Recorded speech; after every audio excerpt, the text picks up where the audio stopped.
गुजरात के वडोदरा के पश्चिमी इलाके में फिर एक बार लाखों रुपए की शराब पर बुलडोजर फेर दिया गया। वडोदरा के पश्चिमी इलाके में कोयली गांव है।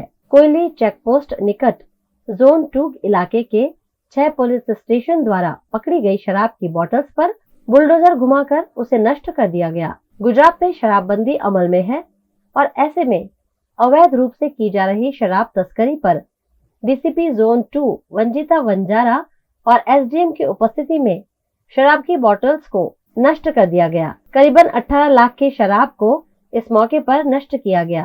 मारू सुपरविजन जोन 2 विस्तारનું થાય છે, જેની અંદર 6 પોલીસ સ્ટેશન છે। 6 પોલીસ સ્ટેશનમાં ટોટલ 18 લાખ રૂપિયાની કિંમતનો અંગ્રેજી દારૂનો મુદ્દામાલ હતો। અંગ્રેજી દારૂના મુદ્દામાલની આજે નિકાલની કાર્યવાહી થઈ રહી છે અને જેની અંદર અમારી સાથે આખી કમિટીની અંદર એસડીએમ નશાબંધી વિભાગ તરફથી, ફાયર વિભાગ તરફથી અને પોલીસ વિભાગ તરફથી કમિટી આખી છે અને એની સાથે સુપરવિઝનમાં જેટલો પણ પોલીસ